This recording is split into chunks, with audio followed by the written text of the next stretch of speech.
Thank you very much, and thank you very much for that kind introduction. And I have to say, it's an absolute privilege to be here today.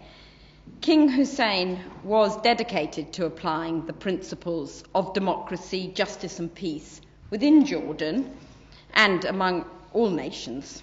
And he believed in the power of education to shape the future and in the potential of each individual to affect change in their own communities. And it's that strong concept of how each of us can play our part in helping to build everyday peace that I want to talk more about today. And indeed, where I see the similarities with fair trade, which was also about what can each of us do at a grassroots level that will help bring about the bigger change that we want to see in the world. And in a very violent world, focused far too much on rapid responses that deal all the time with the symptoms and not with the causes, now we really need to step up our work to realise the potential of peace building and the key role that cultural dialogue, which was so important to King Hussein, can play within that. Now, I know that Durham is a very fierce contender in University Challenge, so I thought it might be quite good to start with a quiz. Also, clearly, I'm not as eminent as the other speakers, so I thought best thing to do is to involve the audience. And the good thing is that peace building is all about talking. It's all about talking, and particularly it's all about talking to people you perhaps don't normally talk to. So now I'm going to be really, really mean and ask you to turn to your neighbour, whether you not know them or not. Turn to your neighbour, perhaps you know them very well, form a group of 3, or if you're really alone, operate on your own. That's all fine. So are you ready? Are you in your teams? Are you ready? So what you're going to have to quick confer, and then you just put up your hand when your team is ready to answer. Okay. Are you ready? So, first question. Which are the top 5 countries most affected by terrorism? Which are the top 5 countries most affected by terrorism? Okay, do you want to start? Do you want to give us a start? Were you just waving your hand, or are you ready? Yeah, we're kind of ready, but we probably need to make some adjustment. Go for it. Which 5? So we said Libya, Iraq, Syria, Somalia, Yemen. Okay, well I think those were pretty good. I think that was 3 out of 5. I got it there. Definitely Iraq. Then Afghanistan. Nigeria. Pakistan. And Syria. Okay. Alright, next question. Fingers or buzzers. Who won the Nobel Peace Prize in 2016? Oh, correct. Bob Dylan did win one. That's true. Okay, bonus point to the mayoral party. Okay, who else won the Peace Prize? Okay, that was the year before. Any other? It was not Putin. Good night. I can't remember his name. Was it the president of Colombia? Exactly. It was John Manuel Santos, who was the president of Colombia, who won it for bringing to or signing a peace deal with the FARC guerrillas, a war that had gone on for more than 50 years. Many of my colleagues are Colombians working in Colombia, and they say our whole lives we have only known a country of conflict, and now we're within sight of peace, and indeed the FARC guerrillas have already gone into special zones. It was a very interesting moment though, because it's a bit like the Bob Dylan fiasco in a way. He was awarded it just days after, in fact, the referendum rejected the peace agreement. And it was a really difficult moment. But in a genius piece of politics, he took on board the rejection, started talking again through a series of town hall meetings, and in the end got the peace deal ratified through Parliament. Okay, now this is quite a tricky one. According to the Global Peace Index in 2016, which was the most peaceful country in the world? Yeah? Great Britain! Wrong. Costa Rica, of course, Costa Rica doesn't have an army, so they could have been up there, but it's not quite there yet. Denmark, getting close, a bit colder, keep going. Colder. Iceland doesn't have a standing army, and it only spent 0.1% of GDP on the military. So it was Iceland. Now this is definitely more difficult. What percentage of people live in fragile situations? In countries that are considered fragile and affected by conflict? Just roughly, what percentage of the world's population do you think it is? Oh my goodness, straight in there with the right answer, it's 22%. That is more than 1.6 billion people. And in fact, by 2030, half of all poor people will be living in fragile and conflict-affected states. It's increasingly becoming obvious that the places where it's hardest to eradicate poverty, to enable people to have access to education, to have access to clean water, all the basics, that is hardest to manage in countries in conflict. That is where the most persistent poverty now lies. Okay, we've got a wild card here. It's one possibly for the oldies. Which Canadian singer released an album last year called Peace Trail? Clues in the oldies. Joe Baez? No, it wasn't. Could it be? Yeah, well, yeah, I'm going to give it to you. It was Neil Young. She said Neil Diamond, but didn't come up. We'll give it to her. Okay. Now here's a photo from Borno State in northeast Nigeria, from which Boko Haram sprang. As we mentioned at the beginning, that's one of the countries most affected by terrorism because of Boko Haram. Was this state, Borno State, historically, was it known as, I'm going to give you multiple choice now, home of food, home of trade, home of sport, or home of peace? I'm going to go through once more, you've got to vote each time. Are you ready? Home of food, put your hand up. Home of trade. Home of sport. And, okay, you're all right, it's home of peace. You just worked that out because you call it, she's bound to make it home of peace. It used to be, it has people from many, many different cultures, different languages, different religions, who until quite recently did in fact all live together very peacefully, and hence it was known as the home of peace. And in 2015, which country hosted the most refugees? And the answer is definitely not Britain.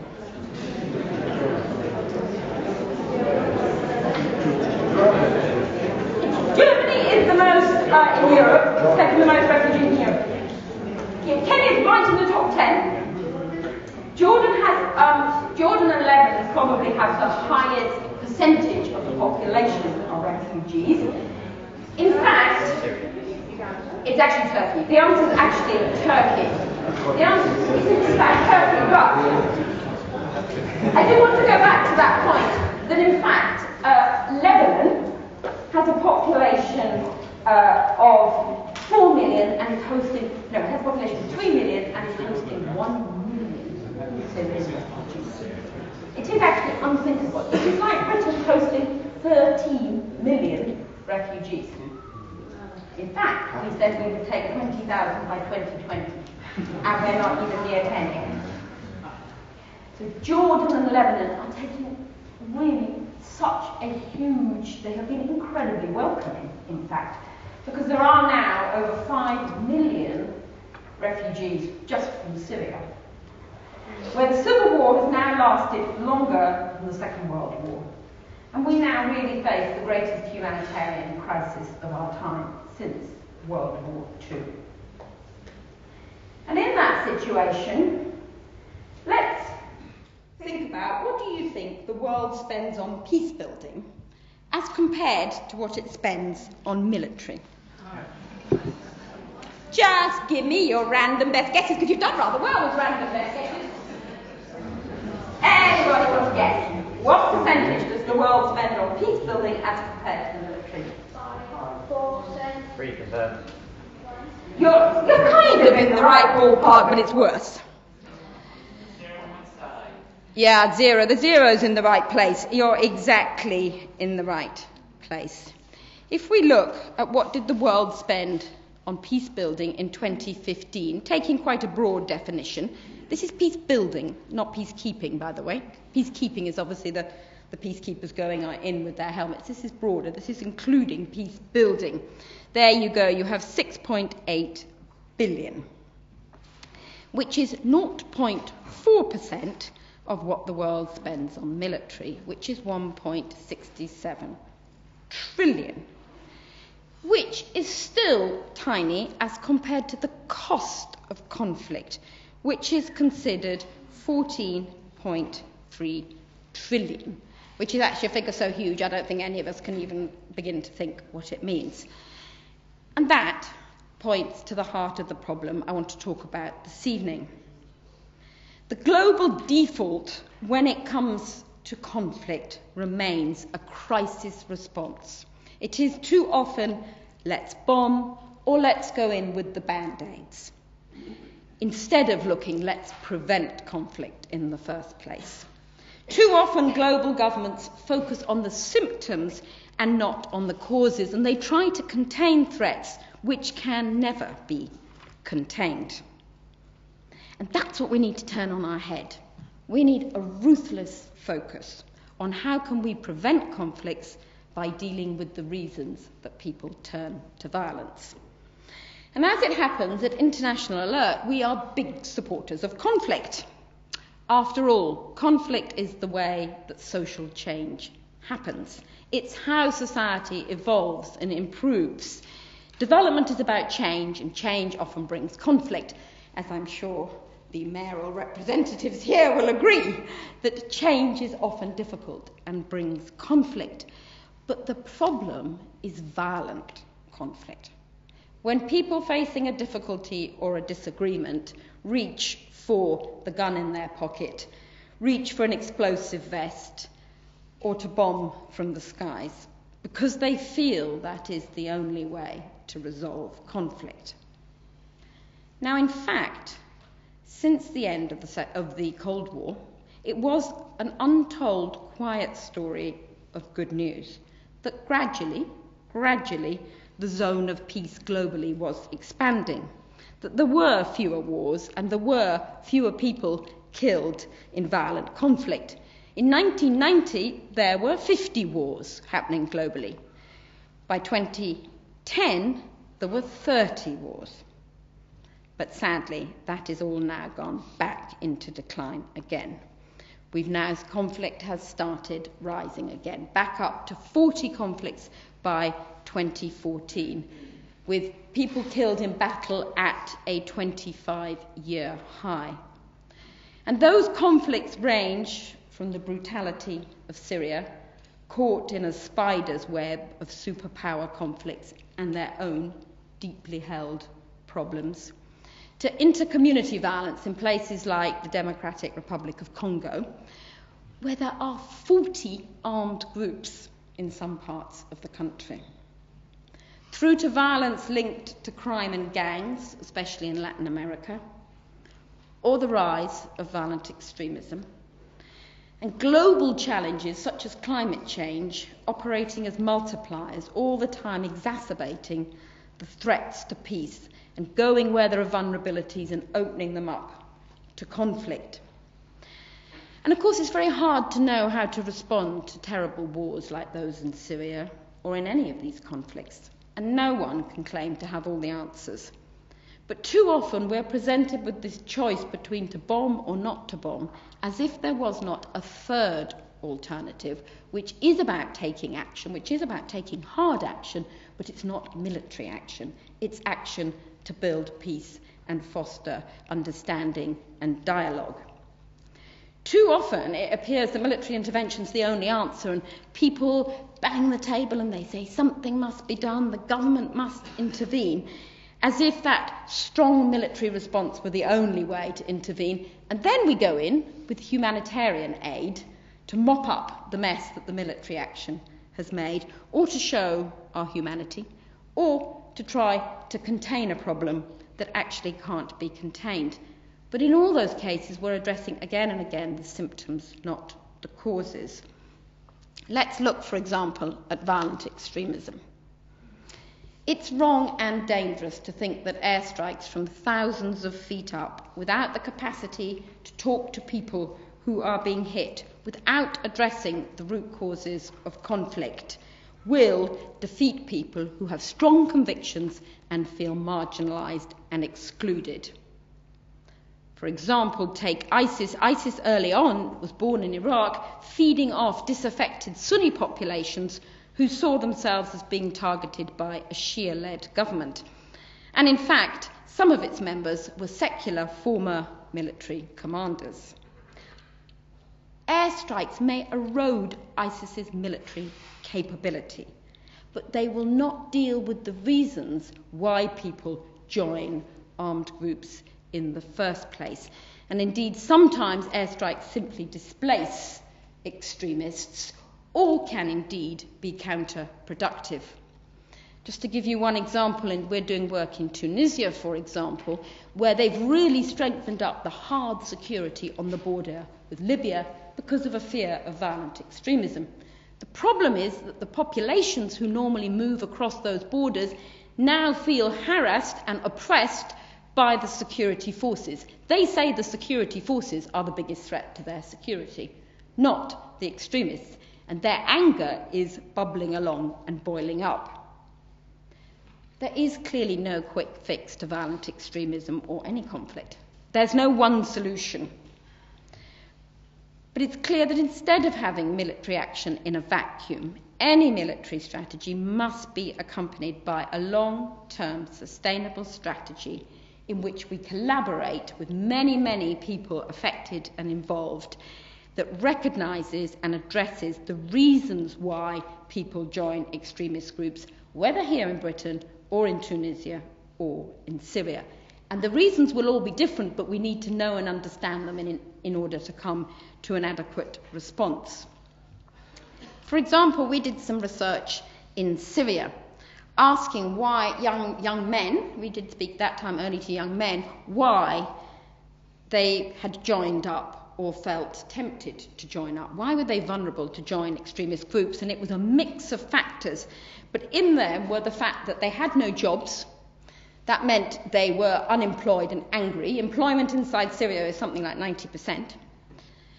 They had no livelihoods. They also needed the money, and armed groups pay. Armed groups sometimes, some groups pay quite well, and so they joined up also sometimes just for the cash, because they were angry and wanted to get revenge, because perhaps their family members had been killed, because they felt they needed a sense of purpose and control over their lives that being part of a group, and a group with a religious ideology, gave them. As one young man said to us, "I feel like a loser who has given up on all his dreams. I'm dead here in Lebanon. I may as well go back and be dead there. I'd prefer to die in Syria." We also know that there's a correlation between governments that abuse human rights and oppress some or all of their population and terrorism, once again pointing to the need to address the structural drivers of violence rather than just their manifestation as terrorism. And despite all these hard realities, the response is simply not up to the challenge. Root causes, conflict prevention, have begun to creep into policy documents. For example, the UK Strategic Defence and Security Review has begun to talk about this, but we're not seeing the language translated into action on the scale that is required. At this year's General Assembly, the United Nations is going to have a special session on sustaining peace, and that will be a real test of the international community's commitment to getting better at preventing conflict and sustaining peace. But in a way, perhaps it's an indication of the trouble we're in that the United Nations has to have a special session on sustaining peace. It's a bit like a university having a special session on learning. Sustaining peace is what the United Nations does. That's why it was set up. And just 16 years ago, they had reconfirmed then their commitment to sustaining peace. And yet, in some ways, the need has got greater than ever. I've swallowed a piece of ice there. Excuse me. In fact, while we're talking about multilateralism being under threat, it is perhaps a good moment to pause and reflect that I probably never thought just how much I would miss George Bush. As Paul, who used to run Tradecraft, knows, it was my favourite quote. Let's face it, Bush was quite hilarious as a world leader. But my favourite of all time was when he complained that too many imports into this country come from abroad. And on the basis of that in-depth understanding of world trade, said he would fight aggressively for free trade, which indeed he did. Clearly Obama wasn't nearly as funny. When Obama actually first came into the White House, he pulled up all the roses in the garden. Oh, sweet. He wants to have fair trade roses from Kenya. That's all he wants to have. But it turned out it was because he wants to be absolutely sure that there are no more Bushes in the White House.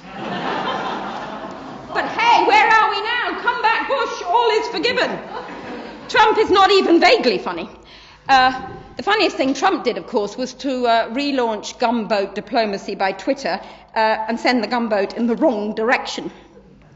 It is perhaps a symbol of the state of the mess that we're in at the moment at a global level. The semi-good news is that we do have many tools and knowledge, that people have been thinking about this stuff in some ways for centuries and centuries. But most recently, it was in the 1970s that Johan Galtung first came up with the term peace building. And he called for the creation of peace building structures to promote sustainable peace by addressing the root causes and supporting people's own capacities for peace management and conflict resolution. And it was then the United Nations Secretary General, Boutros Ghali, who wrote in 1992 a report called An Agenda for Peace. And he defined peace building as action to solidify peace and avoid relapse into conflict. He said, we need activities undertaken on the far side of conflict to reassemble the foundations of peace and provide the tools for building on those foundations, something that is more than just the absence of war. And it is that point, as you mentioned in the introduction, peace is about more than just the absence of violent conflict or war. It is also about positive peace, about societies being able to manage conflict peacefully. And it is that concept that forms the bedrock of peace building globally now, undertaken by many, many agencies, of which International Alert is one example. And over the 30 years that International Alert has been working to do peace building, we've learned 4 simple lessons about what we need to do if we're going to promote peace effectively. The first one is that peace building has to happen before, during, and after conflict. Sometimes people imagine that peace builders rush in like ambulances at the end of a war to treat the wounded. And of course that is badly needed, but more important is surely prevention. Peace building is at its best when no one has ever really heard about it, because it has prevented a conflict erupting. And one perhaps good example that some of you may have heard about was recently the situation in Gambia, which was teetering on the edge of descending into conflict. And it took enormous effort by the West African community, the United Nations, countries like Sweden and the Security Council to take the action that did ensure, in the end, a peaceful transition. And that focus on prevention has been underlined in the 2015 United Nations review of peace building, when the then UN Secretary General spoke about we have to listen to the warning drumbeats of mass atrocities and human rights abuses. We must invest more in peace building now to prevent conflict, not just wait till after it has exploded. But that's going to be difficult for the United Nations. As we've said, it's not easy at any time, and particularly perhaps not now, and in a multipolar world when people are pulling away from international commitments, it is more difficult than ever. And in the United Nations in particular, countries always wave the flag of sovereignty if they think other countries are going to intervene. And so that's where the onus comes back again and again to civil society, to others around governments, to try to push for peace building to happen before conflicts erupt. And in fact, peace building even needs to happen right in the midst of war, when the warring parties need to feel their people's thirst for peace. That needs to be what can push them to the negotiating table. They need to feel they've got a mandate and that people are backing them to do a peace deal. They need to feel that pressure to settle. And equally, work at the grassroots can help to heal the wounds of war, and we can't start a moment too soon to mitigate the effects of violence and lay the foundations for future peace.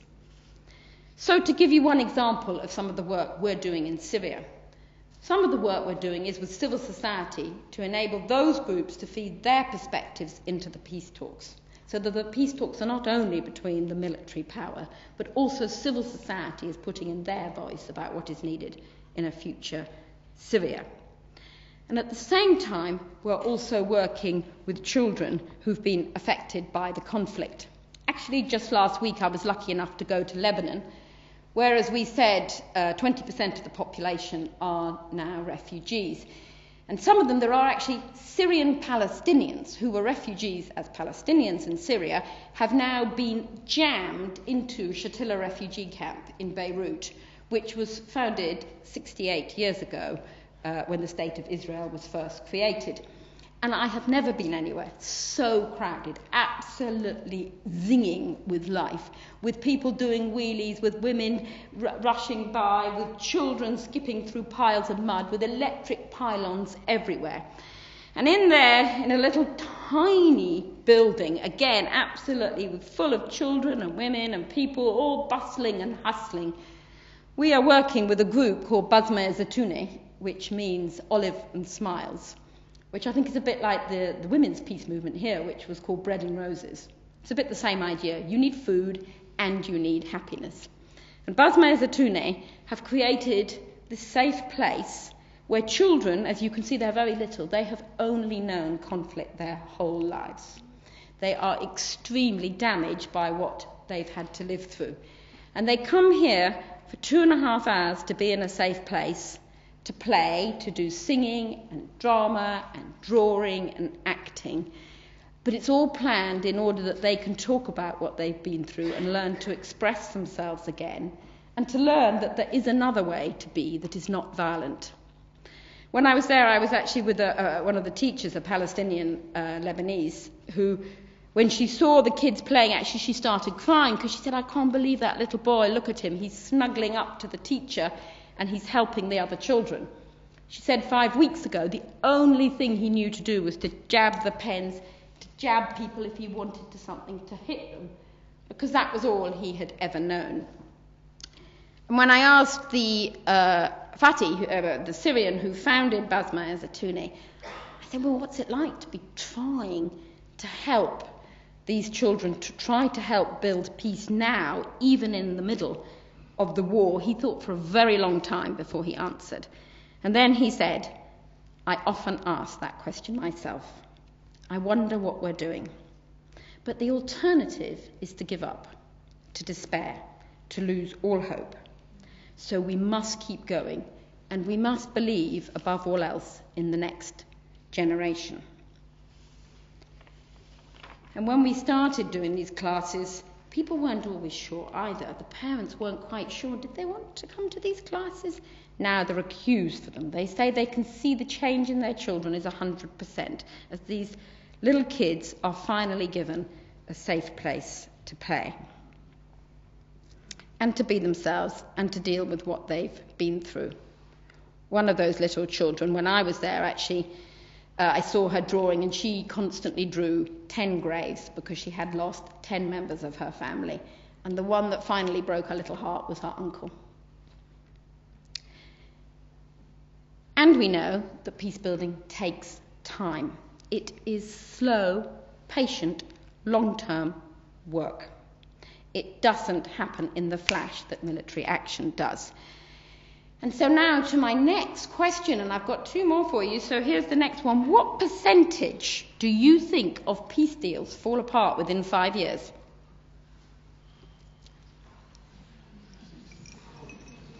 What did you say? Yeah, pretty close. It is actually half. Half of all peace deals fall apart within 5 years. And that is too often because people invest in the peace deal and they don't invest in making sure it holds with the communities who have to live together. You see here a woman we worked with who, in the act, Patricia she's called, in the act of most extraordinary forgiveness, is putting her hand onto the knee of the man who killed her entire family and who is still her neighbour. Because at the end of a war, when a peace deal is signed, people have to come back and live together.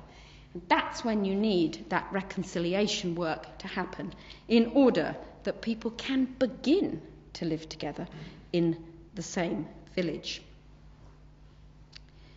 And so the international community can't walk away when a peace deal is signed. They need to stay there to go on supporting people to build that daily, everyday peace between each other.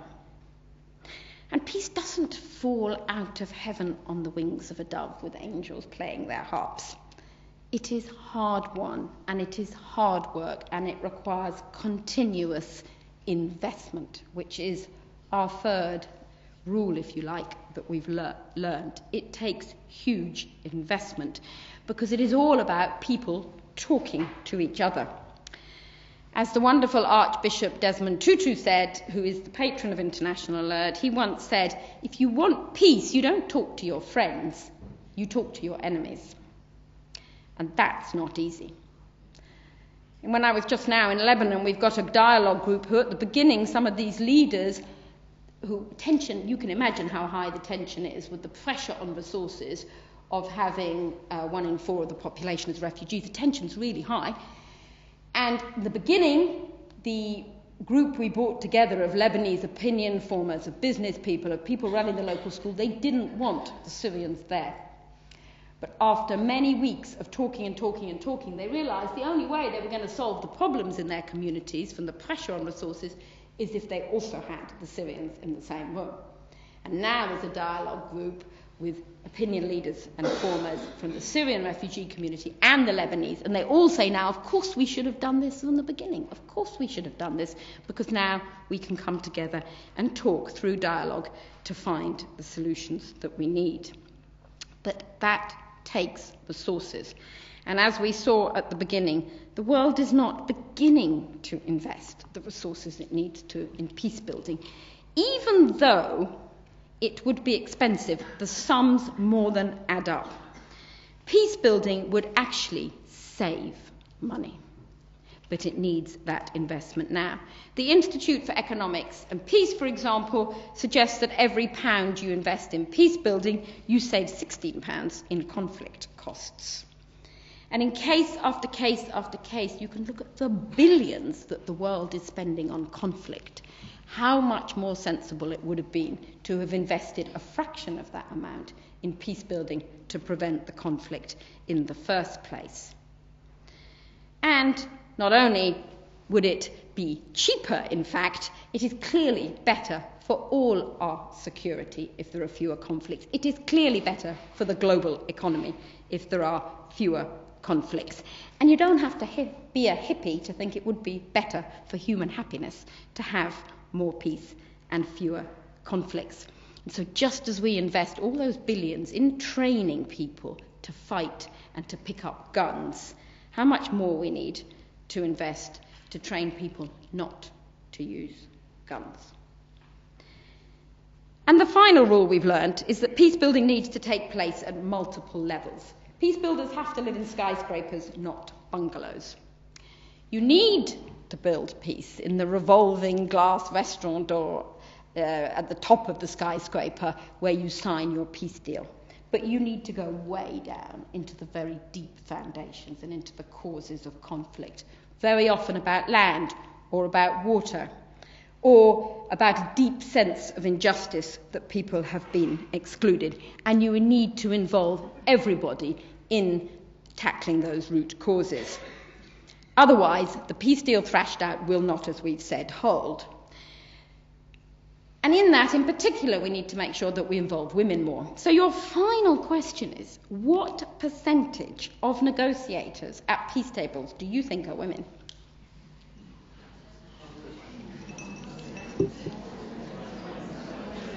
Yes?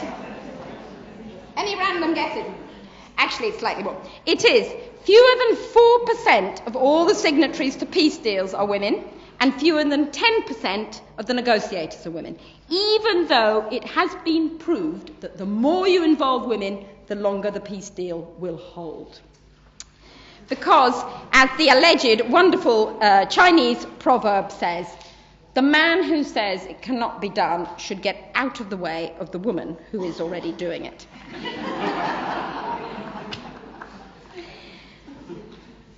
And at the end of the day, peace is as much about communities living side by side and that kind of dialogue through which people can resolve their differences as it is about signing those deals. And just therefore to end with a story from some of our work in Tunisia, in fact. And in Tunisia, there's a suburb of Tunis called Etadaman, which is the area where the most fighters had been going to join ISIS. Not now, but had been going to join ISIS. Really, thousands were going. And first of all, we did very careful work with the young people to try to understand why. And of course, one of the reasons was their deep sense of anger and disillusionment, because Tunisia had been, if you remember, at the start of the Arab Spring. And they had toppled their dictator, and they were ready for a future in which they were going to have a better role. And instead they found themselves as marginalised and as discriminated against as they had been before. And they found even though they'd got an education, they still couldn't get a job. And they were discriminated against because they came from this one part of town. And it was clear that it was that part of town that was where they were rooted. That was because they didn't have a job. They couldn't identify themselves as a student or a lecturer or as somebody working in a particular profession. So they identified themselves with Etadaman, but in a negative way, because they were constantly discriminated against. So we thought, how can we turn that on its head? And so we worked with them on a mapping exercise using mobile phones and OpenStreetMap, which is open technology, by which they mapped their area of Etadaman. Now, as you can see, Tunis doesn't have the A to Z, like we have somewhere like London, and so much of it on Google Earth is not mapped. And their area in particular was completely unmapped. And the young people using this technology mapped their whole area. And as a result, they got to know where every barbershop is and where every pothole is and where every mosque and kindergarten is and what the problems are of all the streets. So that then, when it came to the time for the council to set the budget, they went to the young people and said, we want you to help us decide where we should invest half the budget for your suburb of Etadaman. And as a result of that, you can see the pride in those young people now, because they don't feel marginalised anymore. They feel part of the democratic process where they're in control of what's happening in their areas. And they've been able to cross that divide and come out and speak with the local authorities, for example. And that again, in Jordan, to go back to the King Hussein, who founded this lecture series, in Jordan as well, we've been doing work with young people using tech and bringing together young people who are Jordanian and feeling excluded because there are so many refugees, and Palestinians, because there are also Palestinian refugees there, and the more recent Syrian refugees, young women and young men, and bringing them all together using tech as something they all want to learn. They all want to learn how to use more social media skills, more programming on the technology, and in that way trying to find ways to cross the cultural divides. And we need to do much, much more. There is a complete disconnect between the way world leaders see conflict and the work that we know needs doing on the ground. Too often, the politicians treat conflict as a fire to be put out, rather than a violent form of politics. They see fragile states as if they were wealthy states with a mild case of the flu, and if they'd only get over themselves, they could get their economy back on track, without realising the deep structural causes that need addressing. And that's why, in the end, it's down to all of us. It's down to people like you here today, to students and academics and civil society, that we need to put the case for peace building. We need to give our leaders permission to think that there are other options to military action. We need to galvanise that public mood so that we can promote and gradually once again go back to building up those zones of peace. And King Hussein is remembered for that deep commitment that he had to human security, to social justice and peace in Jordan and beyond. And as I said, he believed in the power of each of us to take our actions and let that inspire us to redouble our efforts. As a little boy on a peace demonstration in Nepal said, "There is no road to peace. Peace is the road." Thank you very much.